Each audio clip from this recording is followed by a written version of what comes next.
우리가 살다 보면 여러 가지 상황들을 만나게 됩니다. 내가 아무리 열심히 노력하고 수고했다고 할지라도 어떤 그 시대의 그 소용돌이에 휘말려서 피해를 입게 되는 경우들이 있죠. 코로나와 같은 시기가 그런 시기가 아니었나 생각해 봅니다. 내가 열심히 일해서 돈을 벌고 드디어 이제 내 가게 음식점을 차리려고 딱 이렇게 준비를 다 마쳤는데 코로나가 터져서 또 피해를 입는 그런 분들도 있습니다. 여러분, 그런 면에서 볼 때 또 반대의 경우들도 있겠죠. 그렇게 노력하지 않는 것 같음에도 불구하고 저 사람이 어떻게 세상적인 말로 하면 운이 좋아가지고 큰 이득을 얻는 그런 일들도 발생하게 됩니다. 여러분, 이런 일들을 맞이할 때마다 여러분들은 하나님이 공평하다고 생각하시나요? 아니면 불공평하다고 생각하시나요? 우리 찬양으로는 공평하신 하나님이라는 찬양을 하기도 하지만 우리 마음 가운데에 어떤 때는 하나님 좀 불공평하신 거 아닌가라는 생각이 들기도 합니다. 여러분, 하나님 공평하신가요? 불공평하신가요? 손 들지는 마시고 불공평하다. 발가락만 살짝 까딱.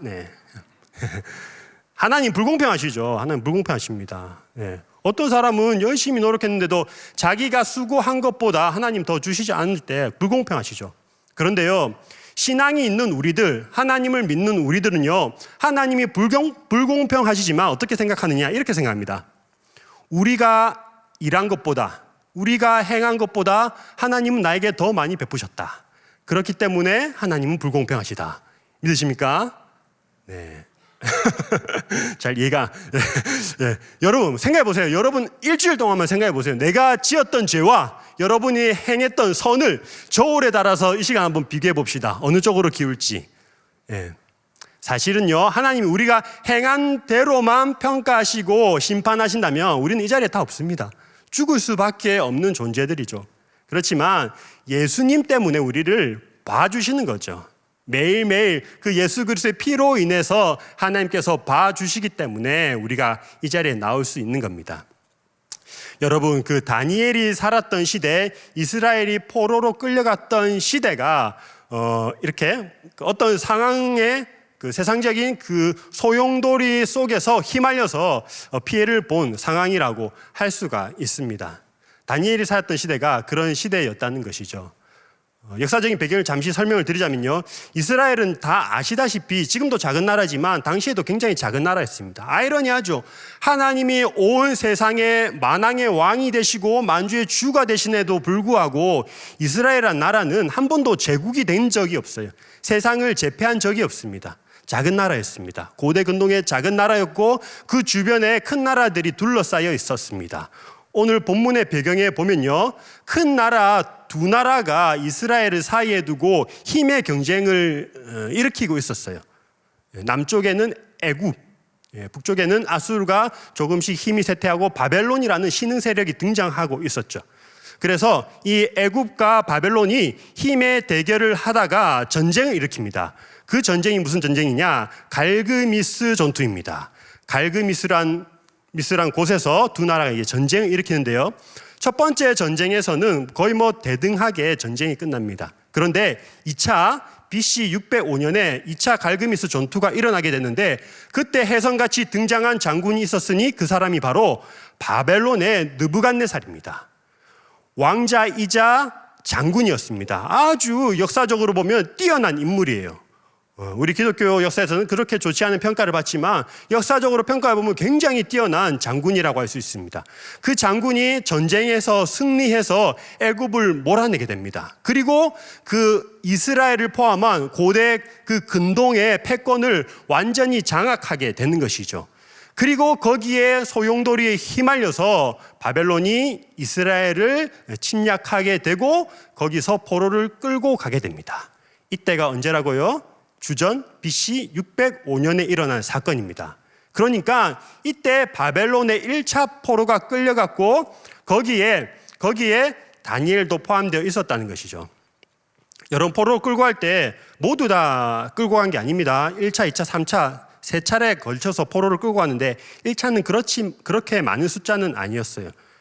다니엘도 1차 포로에 속해 있었는데 그러면 1차 포로로 끌려간 사람이 어떤 사람들이었느냐? 한마디로 말하면요, 잘생긴 사람이에요. 잘생긴 사람. 4절을 볼까요, 우리? 4절의 말씀을 보면 이렇게 나와 있죠. 곧 흠이 없고 용모가 아름다우며 모든 지혜를 통찰하며 지식에 통달하며 학문에 익숙하여. 무슨 말이죠? 뛰어난 사람이었다는 거예요. 야, 이 잘생겨서 손해보는 경우가 있네요. 맞죠? 잘생긴 죄로 다니엘이 끌려갔습니다. 여러분, 저도 이 자리에 보니까요, 아주 심각한 죄인들이 많은 것 같아요. 네. 우리 옆에 사람하고 이렇게 한번 이야기할까요? 잘생긴 게 죄라면, 예쁜 게 죄라면, 네. 당신은 사형감입니다. 네. 예. 중간중간에 물론 집행유예 정도로 보이는 분들도 계시긴 하지만, 네. 여러분, 바벨론에 끌려간 사람들은요, 다 뛰어난 사람들이었어요. 귀족들이었습니다. 그리고 그들에겐 안락한 생활을 바벨론이 약속했어요. 단 조건이 있죠. 어떻게 하라? 내 말을 잘 들어라. 너희가 바벨론을 위해서 열심히 봉사하고 살아준다면 너희는 이전 생활보다 훨씬 더 풍요로운 생활을 누릴 것이다 라고 이야기를 하는 것이죠. 바벨론 사람처럼 살기를 원했던 것입니다. 그래서 오늘 말씀 7절에 보면 환관장이 나오는데요. 아스부나스죠. 그 환관장 이름이 아스부나스인데, 환관장이 이 다니엘과 세 친구의 이름을 바꾸어 버립니다. 잘 아시죠? 다니엘은 뭘로 바꿉니까? 사살. 벨드사살. 다니엘은 벨드사살. 그리고 그 다니엘의 친구들 하나냐, 미사엘, 아사랴는 사드락, 메삭, 아벳느고로 바꾸어 버립니다. 어떤 이름이죠? 바벨론의 그 우상, 바벨론의 신들의 이름을 그 이름 속에 포함시켜서 이름을 바꾸어 버립니다. 정체성을 바꾸어 버리는 것이죠. 여러분, 제 이름은요 용진호인데요, 이런 거죠. 제 이름을 용 무하마드 뭐 이런 식으로 바꾸어 버리고 막 수염을 길러라 뭐 이런 식으로 요청을 한 것과 마찬가지입니다. 자신의 의도와는 전혀 상관없이 그들의 정체성을 바꾸려고 하는 것이죠. 이제 이 포로로 끌려간 소년들의 그 인생의 어떤 결정권과 주도권은 누구에게 달렸습니까? 환관장, 더 나아가서 바벨론의 손에 달려있게 된 것입니다. 여러분, 그런데 8절 한번 볼까요? 우리가 8절을 자세히 보겠습니다. 자세히 보시면 8절에 이렇게 나와 있죠. 다니엘은 뜻을 정하여 라고 말씀하고 있습니다. 다니엘은 뜻을 정하여.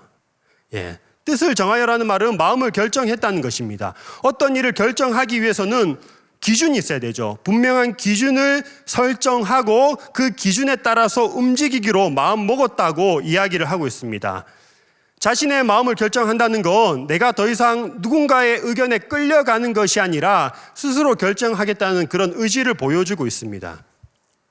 여러분, 7절도 보실까요? 7절에 보시면 7절 보시면 8절 위에 7절이죠. 바로 2절 보시면 환관장이 그들의 이름을 고쳐라고 나와 있습니다.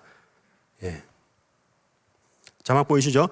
8절에 다니엘이 뜻을 정하여라고 할 때 이 정하여란 단어와 7절에 환관장이 그들의 이름을 고쳐라고 할 때의 이 고쳐라는 단어가 같은 단어예요. 정하다, 두다, 세우다, 원어로는 같은 동사를 사용하고 있습니다. 7절과 8절 우리 같이 한번 읽어볼까요? 7절과 8절 읽겠습니다. 시작.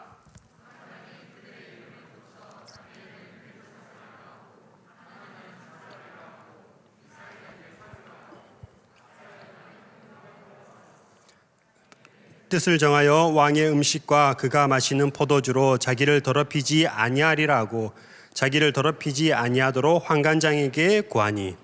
여러분, 7절과 8절 성경책 있으신 분은 보시면요, 7절의 주어는 환관장이죠. 환관장이 정하여 고쳐. 그런데 8절에 보시면 그 주어가 바뀝니다. 다니엘로 바뀝니다. 그렇죠? 다니엘이 뜻을 정하여라고 이야기를 하고 있습니다. 요약하자면 이런 거죠. 환관장이 그 다니엘의 정체성을 바꾸려고, 다니엘의 인생을 자신이 정하려고, 고치려고 하지만 8절에는 어떻게 합니까? 다니엘이 그렇게 하지 않겠다는 것이죠. 내 인생을 누가 결정해 주는 것이 아니라 내가 내 뜻을 세우고 정하겠다고 이야기를 하고 있는 겁니다. 7절과 8절에 그런 비교를 볼 수가 있습니다. 지금까지는 포로로 육신은 비록 이 바벨론에 끌려왔을지언정 나의 정신과 나의 신앙은 더 이상 끌려가지 않겠다고 선을 긋고 있습니다. 여러분, 이 자리에 많은 분들이 오셨는데 혹시 오늘 누군가의 손에 끌려서 오신 분들 계신가요? 리더가 아니면 목자가 간사님이 오늘만 좀 가자, 아니면 아내나 남편이 오늘 꼭 가자, 오늘 왠지 느낌이 좋아, 같이 가면 은혜 받을 것 같아. 그래가지고 피곤한데 왔는데, 맞죠? 송태근 목사님 기댔는데 또 다른 목사님 와가지고 막 짜증 올라오고 그런 분 계십니까? 그것도 너무 감사하죠. 어쨌든 끌려와서라도 은혜 받으면 그것도 감사한데요. 여러분, 한 초등학교를 졸업하고 나면 이제 자신의 신앙은 자기가 지킬 줄 알아야 되겠죠. 더 이상 누군가가 가자고 해서 가고 읽으라고 해서 읽고, 물론 그렇기 때문에 공동체가 필요하긴 하지만 스스로의 신앙은 자기가 좀 지킬 줄 알아야 됩니다. 금요기대 같은 경우는 대부분 자발적인 마음으로 그런 마음의 결단을 하고 오신 분들일 줄로 믿습니다. 여러분, 우리가 나의 마음을 정하지 않으면 그냥 아무 일이 일어나지 않는 것이 아니라, 내가 내 마음을 정하지 않으면 다른 사람이 나의 마음을 결정해버리고 세상이 나의 마음을 결정해버립니다. 흔들어버리는 것이죠. 이리 갔다 저리 갔다 중심을 못 잡도록 흔들어버립니다. 세상에 그런 유혹들, 달콤한 일들 얼마나 많이 있습니까? 그러다가 세상의 문화에 흔들리고, 돈에 흔들리고, 여자친구의 남자친구에게 흔들리고, 그러다가 신앙 다 잃어버리고, 이런 일들이 일어나게 된다는 것이죠. 그렇기 때문에 우리의 마음을 더욱더 확고하게 정할 수가 있어야 됩니다. 다니엘은 아주 어린 나이에 포로로 끌려갔고 그때의 마음을 정했습니다. 열악한 환경 가운데서도 하나님을 믿기로 결단했고, 인생의 주도권을 내어주지 않고 자기의 신앙을 끝까지 붙들고 살았습니다. 언제까지? 죽을 때까지 그렇게 살았습니다. 여러분, 다니엘이 뜻을 정했다고 말씀하는데요. 그러면 어떤 뜻을 정했을까요?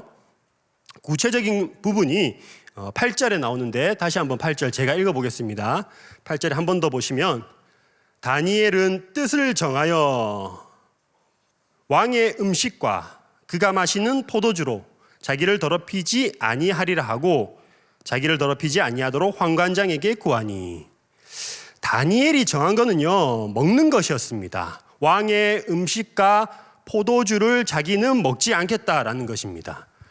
여러분 다 아시는 것처럼 레위기에 보면 여러 가지 음식에 관련된 그런 이제 법들이 나오죠. 규례들이 나옵니다.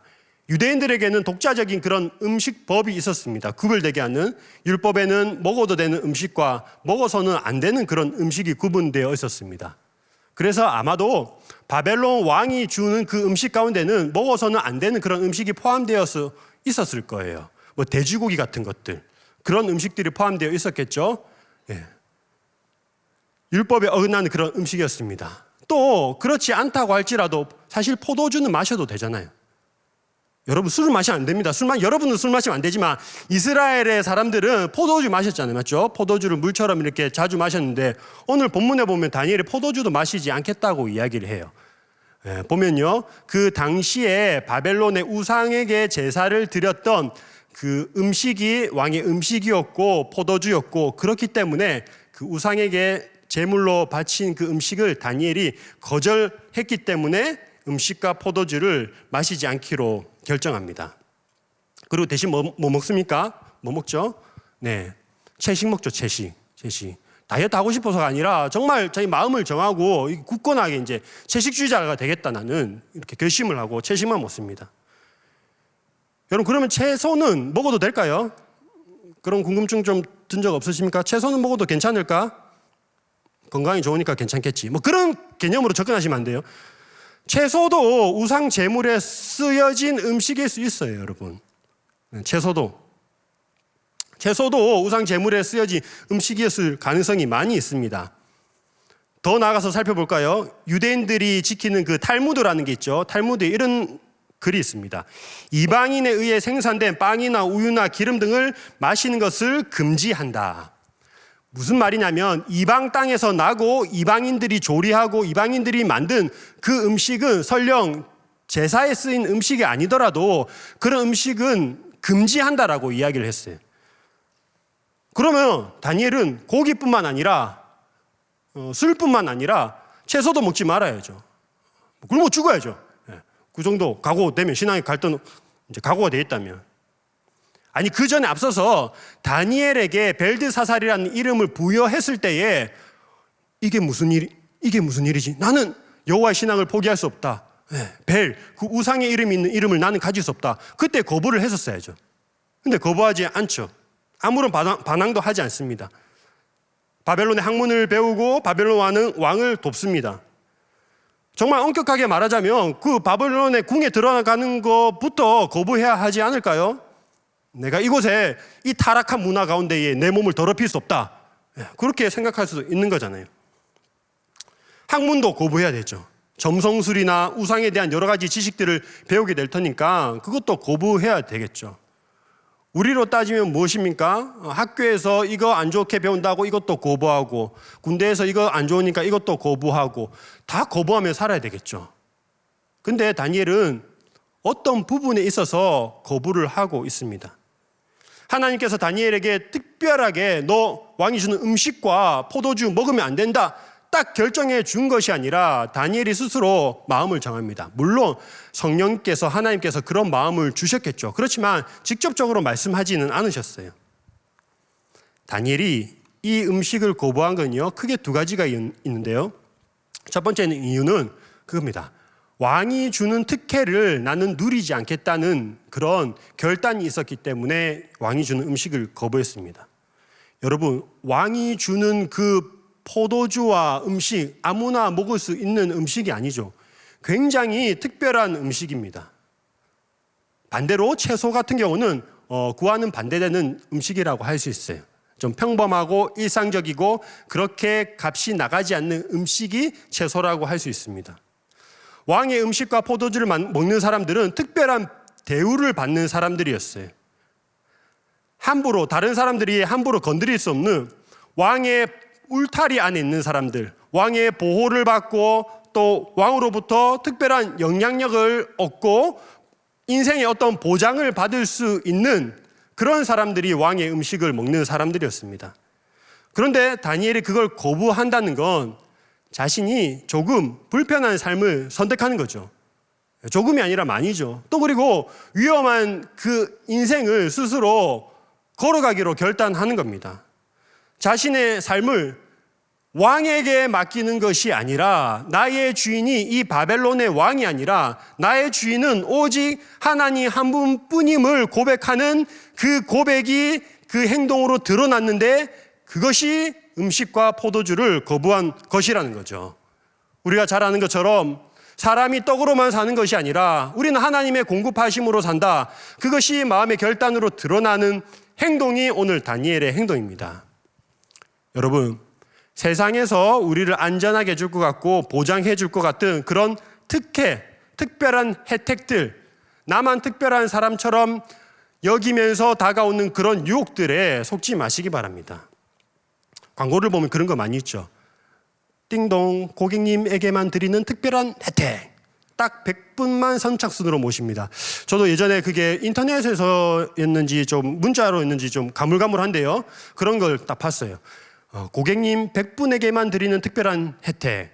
간단한 설문조사만 해주시면 스타벅스 아메리카노 한 잔을 기프티콘을 드립니다. 네, 많이 힘들었거든요. 그래가지고 설문조사 했어요.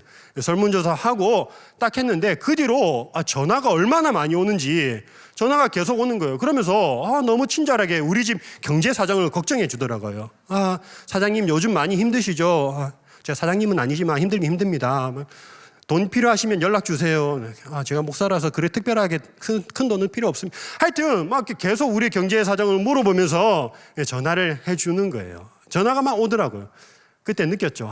커피 한 잔 얻어 먹으려고 했다가 굉장히 귀찮은 일이 발생했구나. 그러면서 공짜는 없다. 세상에 공짜는 없다. 누군가가 무엇을 베풀면 꼭 받으려는 것이 그런 세상의 이치이자 원리라는 것을 알게 되었습니다. 여러분, 누군가가 특별한 혜택을 베풀면요, 꼭 그것을 나중에라도 그것을 이제 올가매서 이용하려고 하죠. 그게 사람의 마음입니다. 그래서 다니엘은 그런 특혜를 거부하고 선을 그은 것이죠. 바벨론을 위해선 일을 하긴 하지만 왕의 사람이 되는 것은 거부합니다. 두 번째로 다니엘이 왜 음식을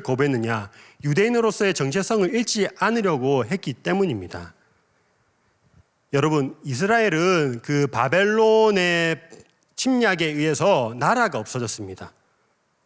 이스라엘의 신앙은, 그 여호와 신앙은 개인의 신앙이 아니라 전체의 신앙입니다. 국가의 신앙입니다. 태어나면서부터 선택할 수가 없어요. 태어나면서부터 이 사람은, 이스라엘에서 태어난 유대인들은 여호와 신앙을 간직하고 태어나는 거예요. 국가라는 것이, 나라라는 것이 한 개인의, 한 공동체의 신앙을 유지시켜주고 보호시켜주고, 그렇게 했습니다. 나라뿐만 아니라 또 뭐가 있죠? 아주 중요한 그 성전. 성전이 이스라엘 사람들이 신앙을 이어나가는데 중요한 역할을 했습니다. 또 성전에서 이루어지는 제사들, 여러 제의식들이 한 사람의 그 이스라엘 공동체의 공동체 정체성을 유지시켜주는 중요한 역할을 했습니다. 그런데 바벨론이 쳐들어와서 어떻게 됐죠? 일단 나라가 없어졌습니다. 맞죠? 나라가 없어졌고 성전이 파괴되었습니다. 예배할 곳이 없어졌어요. 여러 가지 제의들, 그 다음에 절기들, 그런 것들을 제대로 지킬 수 없게 되었습니다. 이제는 새로운 땅, 포로로 끌려가서 바벨론이라는 곳에서 새로운 땅, 새로운 환경, 새로운 사람들 속에서 자동적으로 내가 신앙 공동체에 속한 것이 아니라 이제는 개인의 어떠한 결단과 회개를 필요로 하는 그런 새로운 공동체가 출현하게 되었다는 것이죠. 이스라엘 국가와 이스라엘 나라와 그 성전은요, 그 신앙을 담는 거대한 틀이었습니다. 틀. 우리가 형식을 좀 가볍게 생각하는 사람들도 많이 있는데 형식이라는 것도 굉장히 중요하죠. 그 국가와 여러 가지 제의와 또 그다음에 그 성전이라는 것이 이스라엘 신앙을 딱 이렇게 담을 수 있도록 해 주었다는 것이죠. 그런데 그게 깨트려져 버리자 한순간에 신앙이 와르르, 물이 그릇에 담겼다가 그릇이 깨지는 것처럼 와르르 무너지게 되었습니다. 이제는 자신 개인이 유대인으로서의 정체성을 지켜나가야 할 그런 새로운 환경을 맞이했다는 것입니다. 그때의 유대인들이 강조한 게 뭐냐면요, 율법과 할례입니다. 율법과 할례. 철저하게 개인의 신앙을 지키고자 노력했던 것이 율법에 대한 순종과 또 할례만큼은 우리가 철저히 지켜나가자. 그것마저 무너지면 안 된다.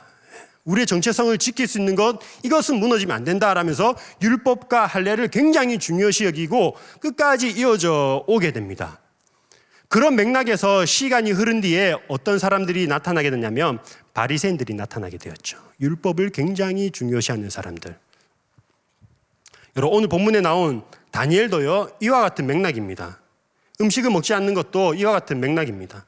새로운 그 환경 속에서 자신의 정체성을, 유대인으로서 여호와 신앙을 가진 사람으로서의 정체성을 지키기 위한 하나의 격렬한 저항이자 몸부림이 이 왕의 음식을 먹지 않는 것으로 드러났다는 것이죠. 다니엘에겐 적어도 이것만큼은 포기할 수 없는 부분, 마지노선을 정해놓고 철저하게 지켰다는 것입니다. 그러면 왜 다른 것도 많이 있는데 굳이 꼭 음식이 있느냐? 그럴 수 있겠지만 이것마저 무너지면 다른 것도 와르르 다 무너질 수 있기 때문에 어떤 한 기준을 딱 정한 것이 음식이었습니다. 자신이 누구인지, 누구에게 속한 사람인지, 어떤 사람인지를 이 한 가지만 보더라도 많은 사람들이 다 알 수 있는 것이죠. 물론 다니엘은 율법에 의해서 당연히 지켜야 되기 때문에 지킨 것은 아니었죠. 하나님을 경외하는 마음, 하나님을 사랑하는 마음, 그리고 유대인으로서의 그 정체성을 지키기 위한 그런 마음에서 이런 행동의 결과가 나타나게 되었습니다. 여러분, 우리도 어떻습니까? 우리도 사실은 모든 것을 다 지키면 살 수 없습니다. 여러분, 예배도 얼마나 많습니까? 맞죠? 새벽 예배, 금요 예배, 수요 예배, 주일 예배 다 지킬 수 있습니까? 목사님들은 다 지켜요. 어쨌든 여러분들 일상적인 생활하면서 그거 다 지킬 수 없잖아요. 율법은요, 다 지킬 수가 없어요. 연약한 부분에 넘어지기도 합니다. 그렇다고 해서 내가 아무런 기준도 없이 살아도 된다? 그건 아니죠. 예전에 도서관에 책을 한번 읽어보겠다고 학창시절에 도서관에 갔습니다. 근데 책이 너무 많은 거예요. 와, 이렇게 많은 책 중에 내가 평생 읽어도 못 읽겠구나. 그래서 포기하고 나왔어요. 안 읽고. 이러면 되겠습니까? 이게 아니죠. 맞죠? 그러면 시작이 중요하니까 한 개라도 붙들고 그거라도 읽어야죠. 그래야지 뭐가 되지. 여러분, 여러분들은 그리스도인으로서의 정체성을 어떻게 나타내면서 살아가고 계시는가요? 다른 사람이 딱 봤을 때 저 사람은 그리스도인이구나 라고 딱 기준을 내릴 수 있는 그 무엇이 있느냐는 말입니다. 저는요, 군대를 육군을 지원했습니다. 육군을 지원해서 이제 훈련소에서 훈련을 받고 자대에 배치되었는데, 육군을 지원했지만 제가 간 곳은 국군이었습니다. 그게 무슨 말이냐면, 제가 있던 부대는 공군, 해군, 육군, 해병대까지 다 포함되어 있었습니다. 굉장히 특별한 사람이죠. 그래서 국에서 일을 했는데요, 여러 가지 일을 했는데, 그것 가운데에 해병대도 있었어요. 해병대도 있었는데, 그 해병대의 그 한 병사가 맡은 보직이 무엇이었냐면요, PX 관리병이었습니다. 뭐냐면요, 군대의 매점을 관리하는 그 일을 맡은 거예요. 2년 동안. 여러분 아시겠지만 물건을 진열하고 계산하는데 과도한 근육은 필요가 없습니다. 오히려 방해만 걸리적거릴 뿐이죠. 그런데 그 병사가, 해병대 병사가 얼마나 열심히 군생활을 하는지 정말로 해병대 훈련을 받지 않았거든요. 우리는 솔직히 말하면 훈련이 거의 없었어요. 우리의 훈련은 비상 상황에 짐을 빨리 싸서 도망가는 훈련을 좀 했습니다. 36개 주랭랑, 가장 좋은 전략, 그것을 고수하고 있었는데, 그 해병대 그 군인은요, 시키지도 않았는데 아침에 일어나서 구보를 하는 거예요. 우리는 구보도 없었거든요. 아침에 일어나서 막 뛰는 거예요. 그리고 체력 단련실 가서 밤마다 운동하고, 시키지도 않았는데 해병대 머리로, 앞에는 약간 길게, 뒤에는 빡빡 이렇게 깎아서 해병대 머리하고 군복 딱 다려 입고 그렇게 생활을 하더라고요. 2년 동안. 해병대는 다 아시다시피 본인이 자원해서 가는 거잖아요. 스스로 지원해서 가는 거잖아요. 그래서 그분에게는 그런 자부심이 있었던 것 같아요. 자기의 정체성, 내가 비록 국군에 들어왔지만 해병대로서의 정체성을 잃지 않겠다라는 그런 생각을 가지고 있었던 것 같습니다. 굉장히 멋있는 사람이었습니다. 여러분, 우리를요, 그리스도인으로 살아가지 못하게 하는 그런 환경들과 유혹들이 얼마나 많은지 모릅니다.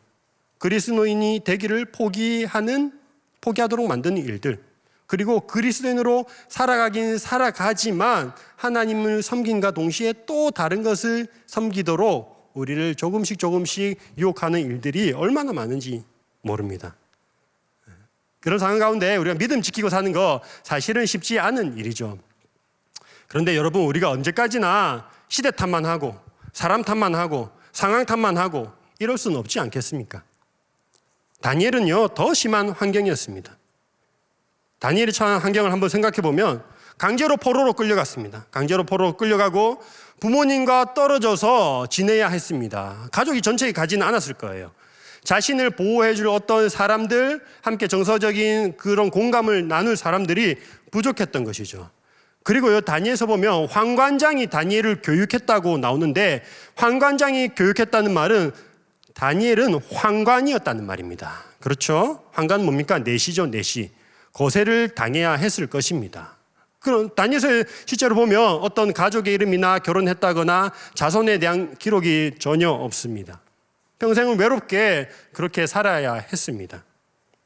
다니엘 부러워할 거 하나도 없죠.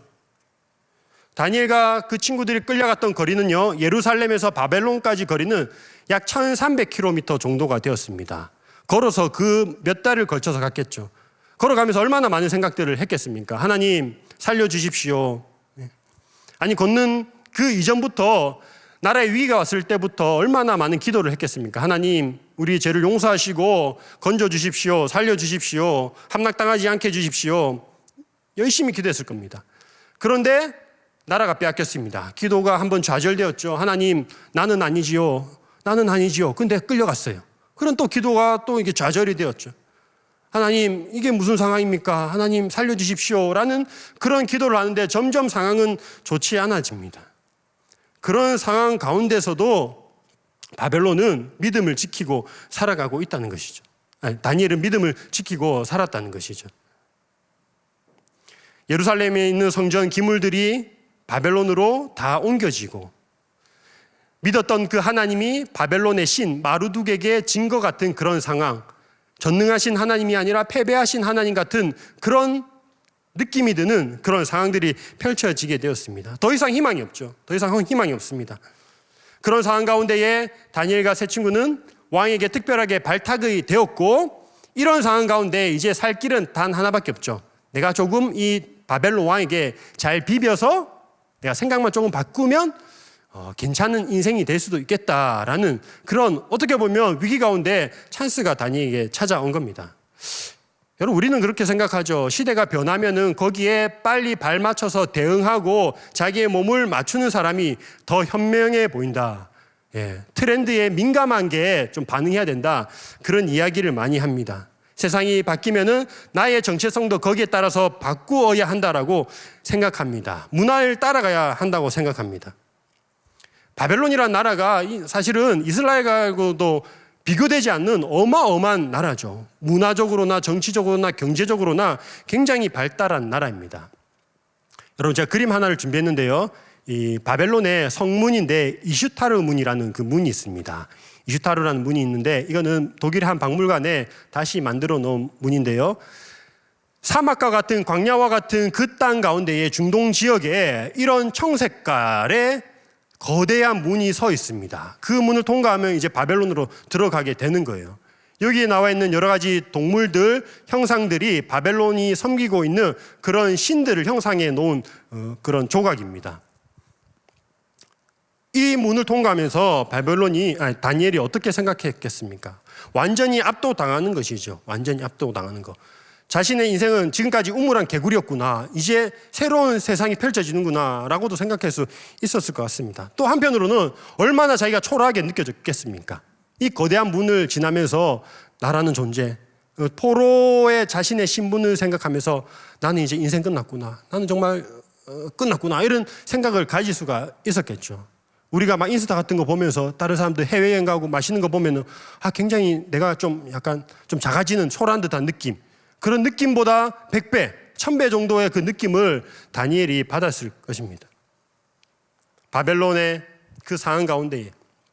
또 바벨론은 그 식민지 정책이 이랬어요. 바벨론의 식민지 정책은 여러 나라의 종교를 좀 인정해주는 그런 문화였습니다. 하나님을 믿지 말라고 한 게 아니라 하나님을 믿되 다른 신들도 섬기고 왕을 섬기라고 한 것이죠.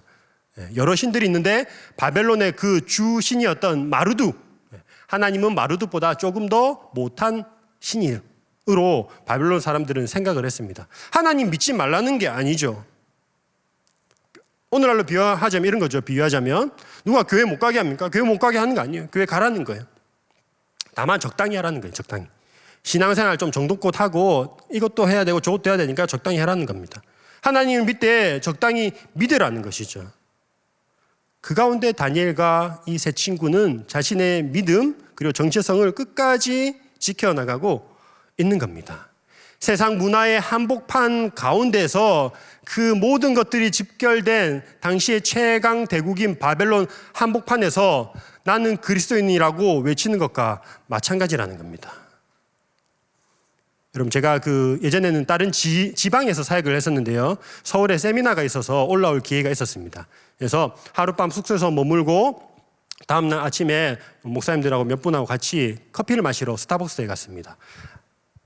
아주 이른 시간이었던 것 같아요. 8시였나 7시였나 그쯤에 이제 스타벅스를 갔는데 여러 사람들이 있더라고요. 그 가운데 한 자매가 그 테이블에 혼자 앉아 있는데 대학생 정도 보이는 좀 그런 자매였습니다. 근데 그 자매가 혼자 앉아서 아메리카노 요즘 계속 많이 나오네요. 설교 때. 아메리카노를 시켜놓고 큐티책을 펴놓고 옆에 성경책을 펴놓고 큐티를 하고 있는 거예요. 와, 그 모습 보면서 여러분, 스타벅스가 단순히 커피 가게가 아니잖아요. 맞죠? 어떤 이 시대의 그 문화를 상징하는 공간이 아니겠습니까? 그곳 가운데서 큐티를 하는 그 자매의 모습 보면서 감동받았어요. 여러분, 형제님, 이런 자매 만나야 됩니다. 여러분, 스타벅스 가셔가지고 다른 거 하지 마시고 아침 일찍 가셔서 문 열자마자 가셔서 큐티 하세요. 큐티. 또 유튜브 막 별로 도움 안 되는 거 그런 거 보지 마시고 성서학당 이런 거 보면서 막 옆에 성경책 펴놓고 성경 공부하시고 얼마나 좋습니까? 여러분, 그러면서 이제 말 거는 거죠. 같이 나눔하실래요? 그럼 또 아름다운 또 결과가 이루어질 수도 있고.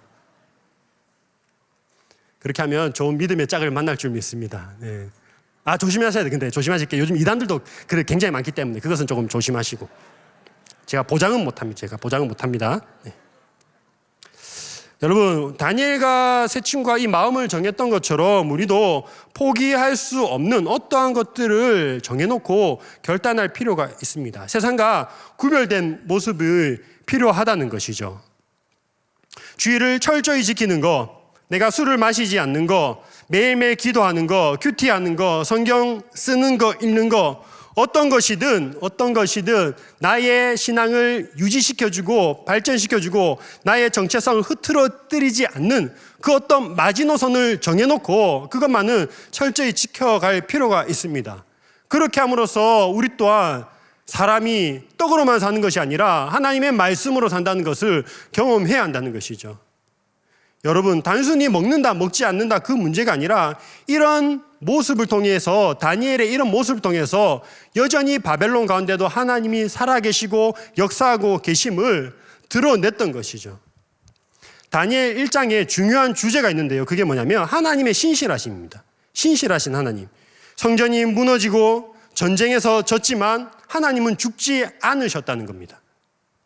그의 백성들을 여전히 지키고 보호하고, 비록 포로로 끌려가긴 했지만 여전히 지키고 보호하고 함께 하신다는 그런 신실한 하나님을 나타내기 위해서 다니엘이라는 이 한 인물을 하나님께서 택하시고 드러내시는 거죠.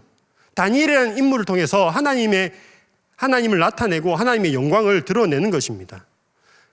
단순히 다니엘이 음식을 먹지 않고 결단했기 때문에 그래서 복을 받았다, 그런 정도가 아니라 포로기에서도 다니엘처럼 암흑기, 종교 암흑기와 같은 시대가 아무리 어려워도 자신의 신앙을 끝까지 지켜나가야 되고 그 가운데 하나님께서 여전히 살아계시고 역사하시고 다스리신다는 것을 우리가 깨닫도록 하기 위해서 다니엘서를 우리에게 주셨다는 거죠.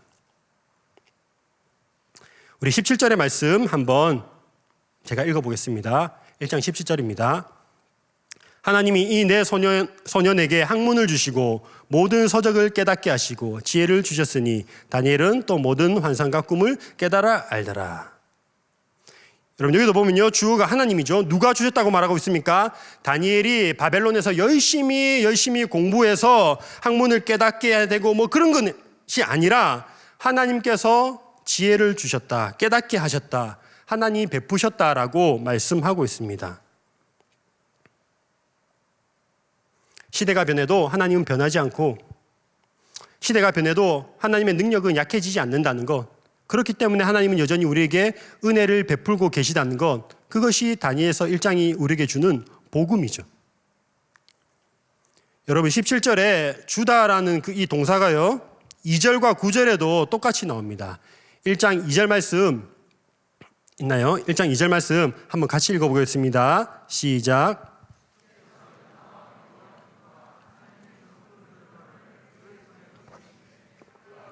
가지고 지날 땅 자기 신들의 신전에 가져다가 그 신들의 보물 창고에 두었더라. 여기서 주다란 동사가 어딜까요? 네, 우리 한글 성경으로 보면 조금 헷갈릴 수 있지만 주께서 유다 왕 여호야긴과 하나님의 전 그릇 얼마를 그의 손에 넘기심에라고 할 때 이 넘기심에라는 단어가 17절에 나왔던 주다라는 그 동사와 동일한 단어입니다. 하나님께서 주셨다는 것이죠. 하나님께서 주셨다는 겁니다. 바벨론이 쳐들어와서 이스라엘의 그 성전에 있는 그릇을 훔쳐간 것 같은데 사실은 그게 아니라 하나님께서 그들에게 넘겨주신 것이라고 이야기를 하고 있습니다. 그냥 표면적으로 봤을 때는 바벨론이 그 이스라엘을 정복하고 주도권을 잡고 흔드는 것 같은데 사실은 여전히 어떻습니까? 주어는 하나님이죠. 바벨론이 아니고 하나님이 넘겨주신지라. 옛다. 던져주신 거예요. 하나님이 주도권을 쥐고 일하고 계신 겁니다. 9절도 볼까요? 9절. 다니엘 1장 9절 제가 읽어보겠습니다. 하나님이 다니엘로 하여금 환관장에게 은혜와 긍휼을 얻게 하신지라. 여기서 얻게 하다라는 단어가 주다라는 그 단어입니다. 환관장이 다니엘이 예뻐서 은혜와 긍휼을 베푼 것 같지만 사실은 하나님께서 환관장을 통해서 다니엘에게 은혜와 긍휼을 베풀어 주셨다는 것이죠. 바벨론의 환관장은 이 다니엘의 인생의 주도권을 잡고 흔들려고 하지만 다니엘은 자기의 뜻을 정함으로 인해서 그 주도권을 빼앗기지 않습니다. 그런데 한 차원 더 높이 생각하자면 사실은 그 다니엘을 진짜로 주도하고 그 마음 가운데에 소원을 두고 일하시는 분은 바로 하나님이시라는 거죠. 그래서 여전히 일하고 계시고 은혜를 베푸시는 하나님이 모습이 다니엘을 통해서 이 1장에 드러나고 있습니다. 여러분, 다니엘이 바벨론에 의해 포로로 잡혀갔지만 이것도 어떤 맥락으로 우리가 이해할 수 있을까요?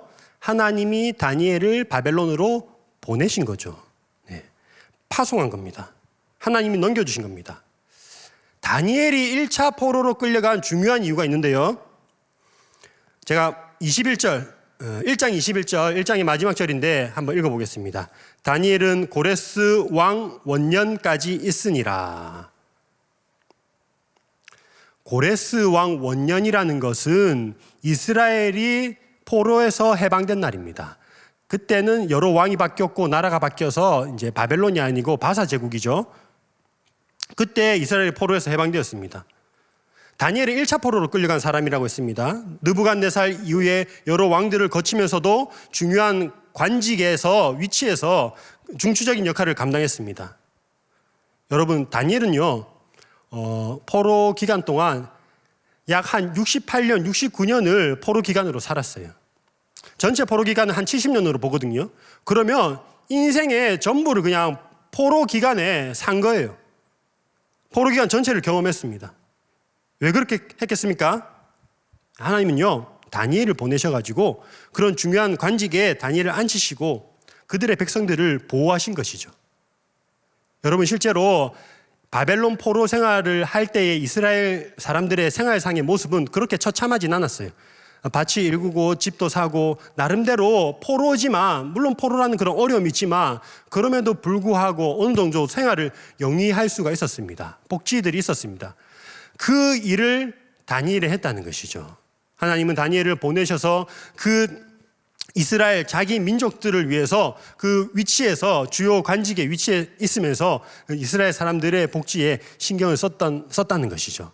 그리고 더 중요한 건 무엇입니까? 고레스 왕 원년에 정말 뜬금없이 고레스 왕이 이 포로 해방을 선포하는데 거기에도 분명한 다니엘의 역할이 있었다는 것입니다. 또한 다니엘, 또 한 가지 생각해 볼 것은요, 다니엘이 1차 포로로 끌려갔다는 건요 제일 먼저 포로 생활을 경험한 사람이라는 겁니다. 선구자이고 앞서간 자라고 할 수 있습니다. 다니엘의 그 포로에서의 생활, 그 바벨론에서의 생활이 장차 2차로 3차로 끌려오는 이스라엘 사람들에게 어떤 표본이 되는 것이죠. 표본이 되는 겁니다. 다니엘이 신앙 포기했으면 어떻게 되겠습니까? 뒤에 이제 줄줄이 다 포기하는 거예요. 그냥 바벨론이 시킨 대로 따라갔겠죠. 아니, 오히려 더 좋아했을지도 몰라요. 아, 포기하니까 왕이 저렇게 잘 베풀어 주는구나. 줄줄이 포기했을지도 모릅니다.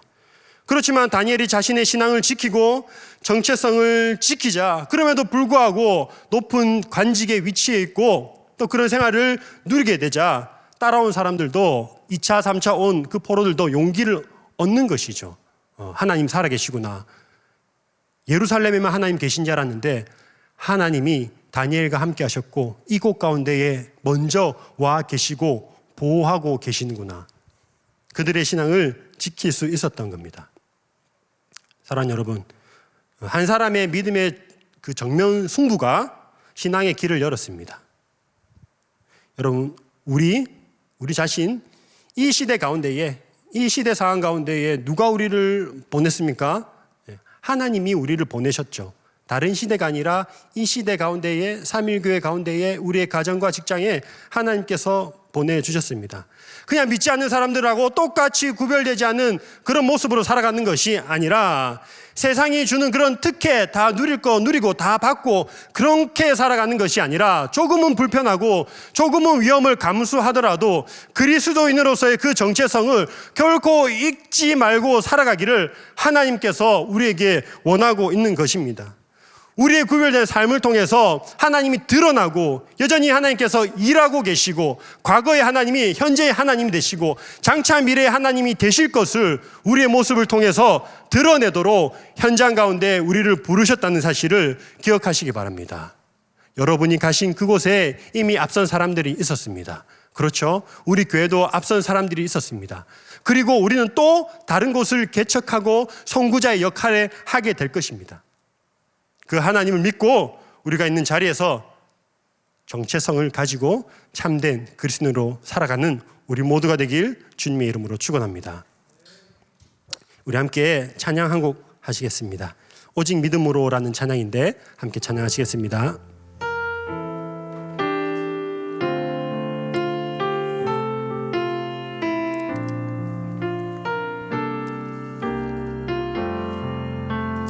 세상 흔들리고 사람들은 변하여도 나는 주를 섬기리.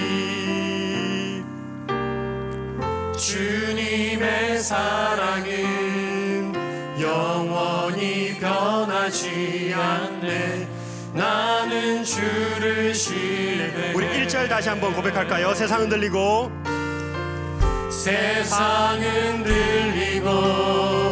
사람들은 변하여도 나는 주를 섬기리. 주님의 사랑은 영원히 변하지 않네. 나는 주를 신뢰해. 오직 믿음으로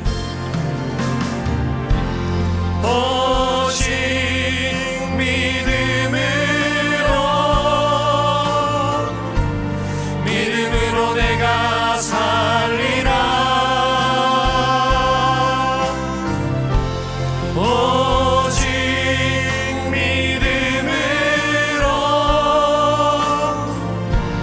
믿음으로 내가 살리라. 믿음은 들리고 사람들 주를 떠나도 나는 주를 섬기리. 주님의 나라는 영원히 새하지 않네. 나는 주를 신뢰해. 오직 믿음으로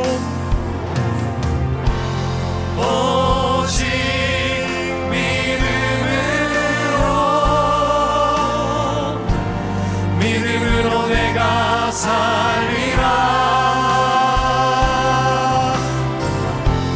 오직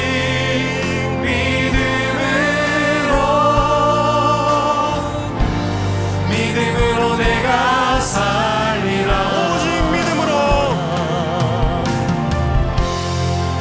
오직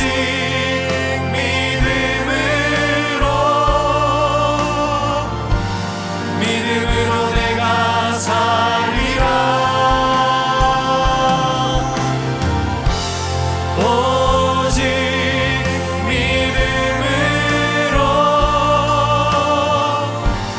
믿음으로 내가 살리라. 오직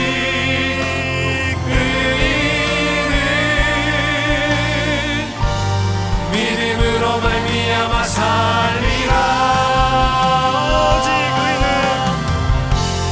오직 의인은 믿음으로 말미암아 살리라. 우리 이 시간 들었던 말씀 놓고 한번 같이 기도하도록 하겠습니다. 하나님, 우리에게 믿음을 허락하여 주시옵소서. 이미 예수 그리스도의 피로 의인 되었다고 말씀하셨는데 의인은 믿음으로 말미암아 살리라고 말씀하셨사오니 우리에게 믿음을 허락하여 주시옵소서. 세상에 흔들리는 믿음이 아니라 하나님께 깊이 뿌리박은 그 믿음으로 살아가게 하여 주시옵소서. 심지를 굳건하게 하여 주시옵소서. 어떠한 상황 가운데도 흔들리지 아니하도록 우리의 마음을 붙들어 주시옵소서. 우리 다 같이 주여 한번 부르짖고 기도하도록 하겠습니다. 주여, 하나님 아버지, 믿음을 허락하여 주시옵소서. 하나님만 바라보는 믿음 허락하여 주시옵소서. 다른 것에서 끼는 믿음이 아니라 오직 한 분이신 지나